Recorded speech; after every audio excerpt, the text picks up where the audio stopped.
Hello everyone, I am John Lester Velosas, taking up the secondary education major in English. Today, I will be discussing to you the tips on how to develop instructional materials. First, let's discuss what is instructional material. Instructional materials are the content or information conveyed within a course. These include the lectures, readings, textbooks, multimedia components, and other resources in a course. These materials can be used in both face-to-face and online classrooms. However, some must be modified or redesigned to be effective for the online environment. The best instructional materials are aligned with all other elements in the course, including the learning objectives, assessments, and activities. The question is, why is it important? Instructional materials provide the core information that students will experience, learn, and apply during a course. They hold the power to either engage or demotivate students.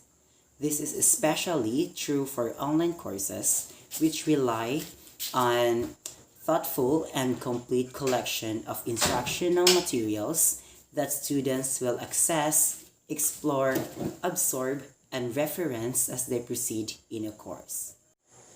Here are 6 tips on how to develop your instructional materials.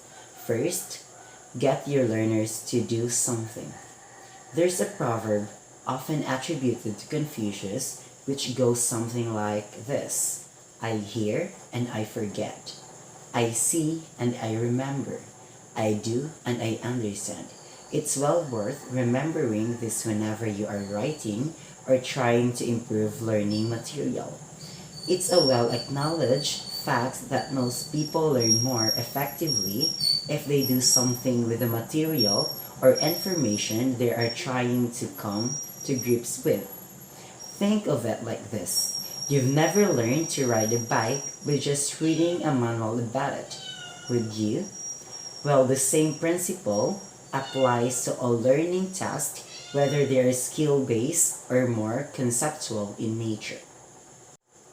Second is get them to be active early on. Activity gets the learner involved and motivated from the outset, rather than passively trying to take in knowledge. So introduce the activity early on in your learning session. It's like kicking off your training session or lesson with a warm-up activity or icebreaker. We've all seen students drift off when the teacher takes too long at the beginning of a lesson to explain the principles, history, or background to something. Well, the same applies to learning material, whether printed or online. Get your learner involved in a practical example and it will engage them straight away, help them to put the theory into some sort of context, and most importantly, stimulate their interest in the subject. Third is give them a helping hand. Rather than explain a task or exercise and then leave them to get on with it, give your learner a helping hand, do a little part of the exercise for them, especially if there is any chance they may not fully understand what they are being asked to do. It will ease them into the problem and make them more confident about trying it themselves. Otherwise, there is a danger they may just skip it because it's apparently too difficult. Fourth, always give them feedback. Feedback is crucial for building confidence. Many first-time writers or learning material understand this in relation to their face-to-face teaching experiences, but they fail to apply it properly to their written material, especially when the questions or activities are open-ended or draw on the experience of the learner. The excuse is often that in written material we don't personally know the learner individually. Therefore, how can we give them meaningful feedback?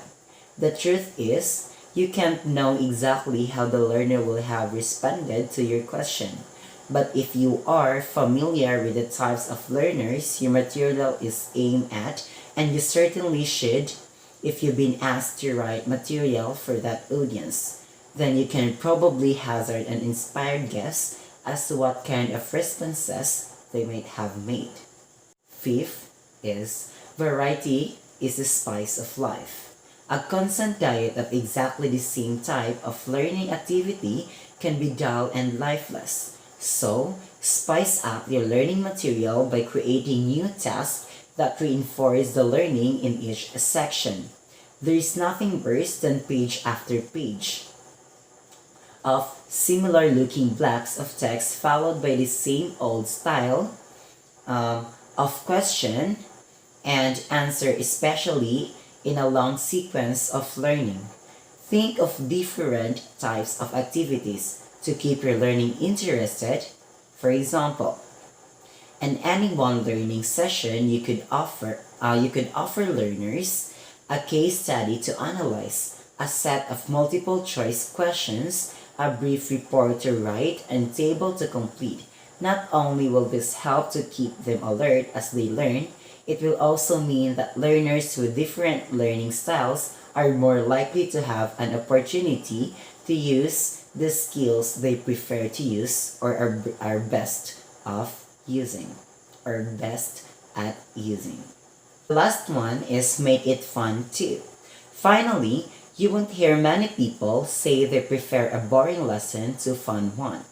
So, try to surprise your learners occasionally by helping them see the funny side of them, by showing them a real life example, by giving them a picture to look at instead of text to read, or by mentioning a personal experience or anecdote.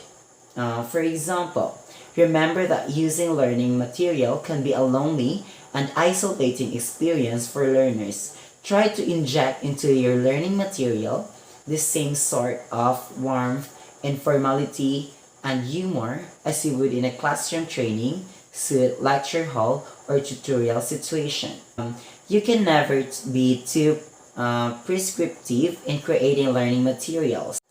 And that's all for today's vlog. Thank you guys for watching my video, and I hope that you learned something from today's vlog, and see you next time. Goodbye!